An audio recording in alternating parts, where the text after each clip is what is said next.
Voilà, bonjour à tous. Donc, je vais ici vous parler d'un cas très spécifique comme on vient de vous l'annoncer. Ce sont le traitement des eaux résiduaires d'un site que nous avons en Flandre, à Puurs, près d'Anvers.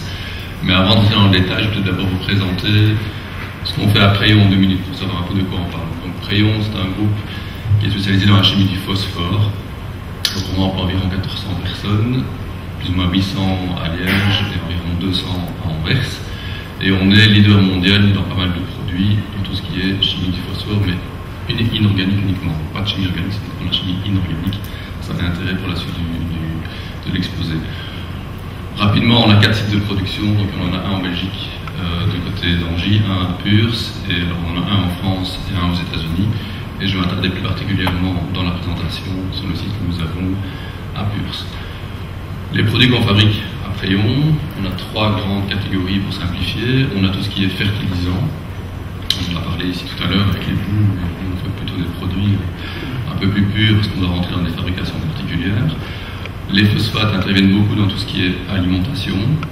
Dans le Coca-Cola par exemple, l'acidifiant c'est l'acide phosphorique, donc vous en buvez peut-être pas tous les jours mais quand même assez souvent. Et ensuite on a un grand volet de tout ce qui est produits techniques, les plus connus par exemple, parce qu'on en a parlé beaucoup dans la presse, ce sont toutes les poudres à lessiver, maintenant malheureusement pour nous sans phosphate. Et il y a encore tout ce qui est produits de la vaisselle, dans les tablettes on a encore des phosphates, en tout cas jusqu'en 2017, après ça change. Alors nous avons une filiale technologique. Preyon est connu dans le monde de la chimie parce qu'on vend des procédés de production d'acide phosphorique. Ces usines sont principalement maintenant construites dans les pays du Sud et donc c'est un grand problème pour eux tout ce qui est utilisation de l'eau, recyclage de l'eau et rejet également des effluents. C'est de plus en plus contrôlé et donc actuellement quand nous vendons des procédés de production d'acide phosphorique, on est amené à rajouter tout ce qui est traitement des eaux pour résoudre au maximum ces problèmes-là. Donc on est vraiment intéressé pour développer des technologies innovantes dans tout ce qui est traitement des eaux. Alors si on s'attarde au site de Puurs et qu'on prend l'exemple des rejets que nous avons actuellement sur notre site, on retrouve principalement du fluor et du PDO5. Et comme nous sommes en Flandre, on l'a vu ce matin, les normes ne sont pas nécessairement les mêmes en Flandre qu'en Wallonie. Nous devons respecter dans nos rejets des valeurs en PDO5 et en fluor bien particulières, et on parle quand même de valeurs relativement élevées. Donc on est amené à traiter ces eaux-là pour réduire la teneur en fluor, en PDO5, mais également dans d'autres éléments. Voilà, donc c'est ce que je viens de dire. À l'heure actuelle, le procédé est relativement simple. On ajoute de la craie, on ajoute de la chaux pour remonter le pH, et en modifiant le pH des eaux, on précipite toute une série de composés. C'est un traitement uniquement chimique, nous n'avons pas de traitement biologique, ce n'est pas utile dans notre cas. Donc si on regarde un petit peu ce qu'on a, et rapidement, en gros on rend plus ou moins 70 mètres cubes d'eau. Ces eaux proviennent soit de la ligne des produits fluorés, soit de la ligne des produits phosphatés. Elles sont introduites dans des réacteurs auxquels on va ajouter des éléments pour remonter le pH. On part d'un pH acide, on va aller vers un pH neutre, et on va respecter ce qui est demandé par la région flamande, les normes en PDO5 et en fluor.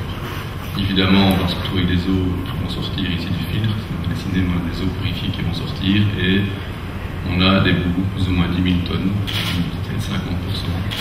Ces boues, elles nous embêtent parce que soit elles ne sont pas faciles à traiter, soit il faut voir où on peut les recycler. On veut modifier notre procédé pour recycler au maximum ces boues et pour en diminuer au maximum l'humidité. Elles contiennent du fluor, elles contiennent du phosphate, elles ont en gros une humidité de 50 à 70%. Donc c'est pas évident à traiter, c'est pas évident à transporter.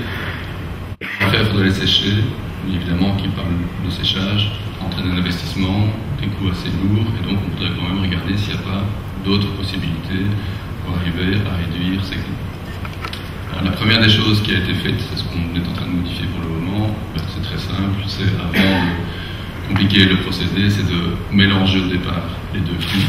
Dans quel but? Simplement avoir une variation plus faible de la teneur en différents éléments présents dans les eaux. On a quelque chose de plus stable, donc d'office le traitement sera plus simple.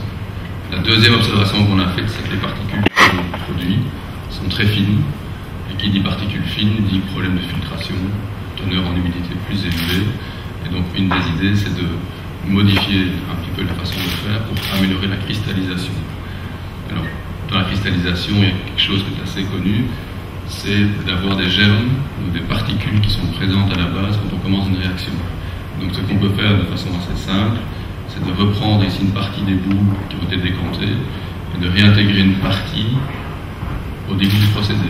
Ces particules étant présentes dans le réacteur de départ, la précipitation, la cristallisation des particules suivantes pourront se faire sur des germes et donc on obtiendra des tailles de particules plus importantes, ce qui d'office aura un impact et sur la qualité des boues et sur la consommation des polyélectrolytes, donc des flocculants.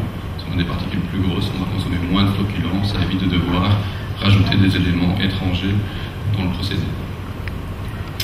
Alors, une deuxième chose qu'on peut également faire, c'est de séparer les fines particules, les grosses particules, simplement en ajoutant un hydrocyclone, qui sont des choses assez faciles à mettre en œuvre, pas très coûteuses. Donc, on peut, par cette utilisation d'hydrocyclone, recycler les fines particules en tête de procédé et envoyer uniquement les grosses particules vers la filtration.